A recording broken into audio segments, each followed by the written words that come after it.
In 1950, only 11% of China's population inhabited urban areas. At that time, China had about 600 million people. By 2011, more than half of China was living in cities, and many of these big cities.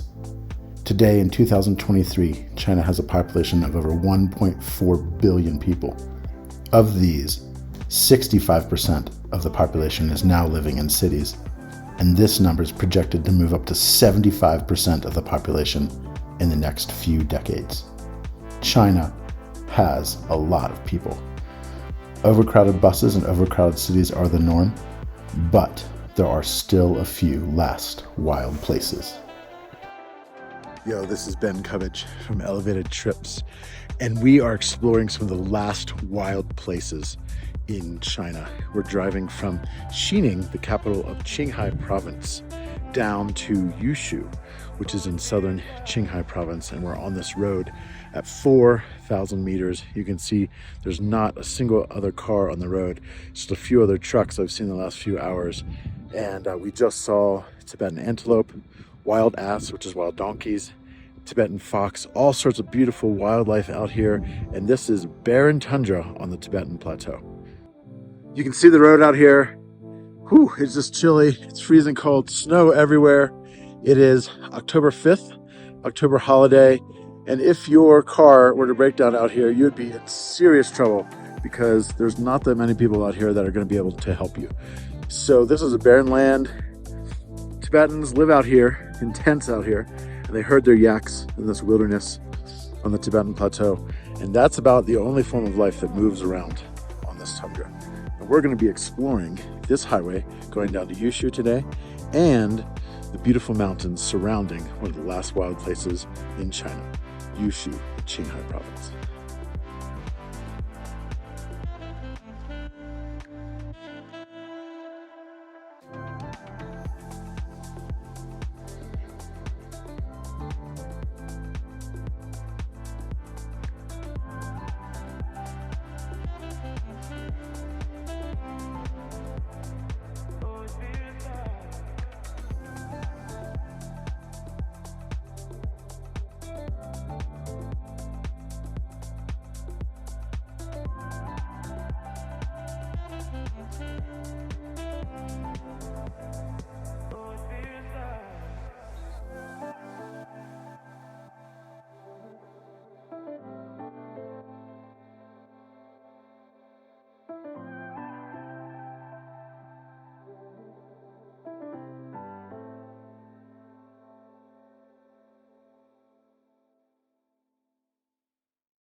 The Yellow River begins in the mountains of Qinghai province of China and flows through 6 other provinces, a span of 3,398 miles, before emptying into the Bohai Sea and then the Pacific Ocean. The Yellow River gets its name from the yellow sediments that are carried on it and is the second largest river in China. The Yellow River originates at an elevation above 15,000 feet, 4,600 meters, in the Bayanhar Mountains in the eastern plateau of Tibet in Qinghai. In its upper reaches, the river crosses 2 large bodies of water, both the Nyoring and the Jering Lake. These shallow lakes each cover an area of about 400 square miles and totally freeze over in the winter at 4,500 meters.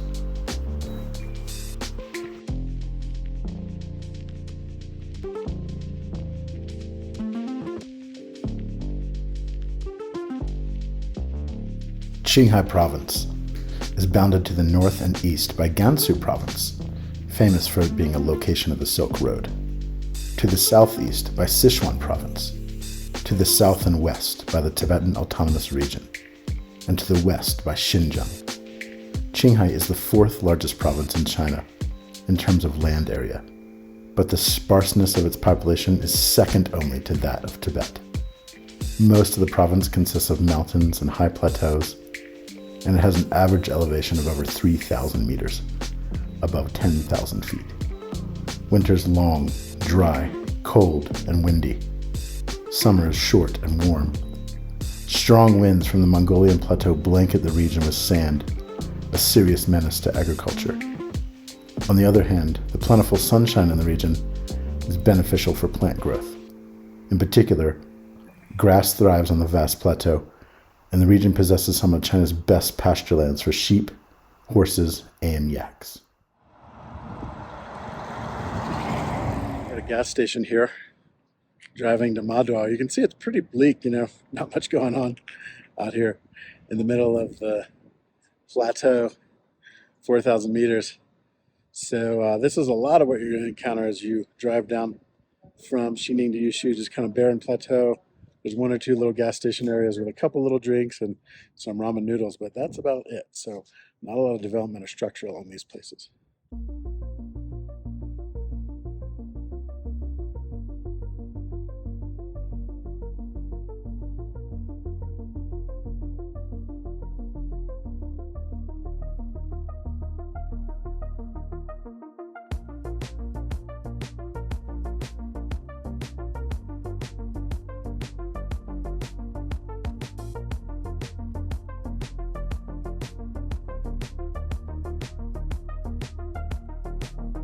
Welcome to Qinghai. It's kind of a little muddy pit of a truck stop town. Just one street. You're literally looking at the entire town right here in the video. And then we just ate at this little noodle restaurant behind me. So not a lot going on here. If you need to stop for gas, you can get gas here. And a couple little Muslim noodle restaurants here.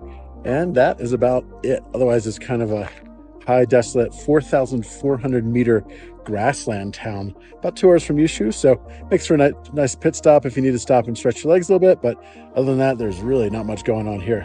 You definitely would not be able to get any Western food or coffee in this place. So this is a classically kind of small little Tibetan town in the middle of nowhere.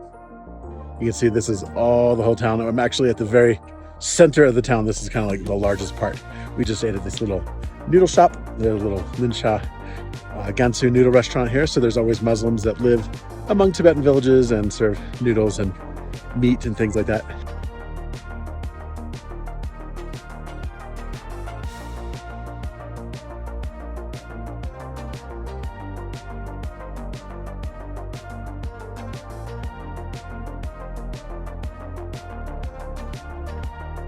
So it's Qinghai, pretty small town. We'll fly our drone a little bit. You guys can check it out. It is a beautiful town.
We're at 4,800 meters here.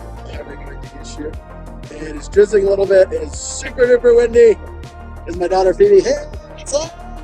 We're at the Yushu, and it is windy as I'll get out here. But what else do you expect at 4,800 meters, taller than any point in the 48 United States, over 14,000 feet tall, super windy, and yeah, it's cold out there.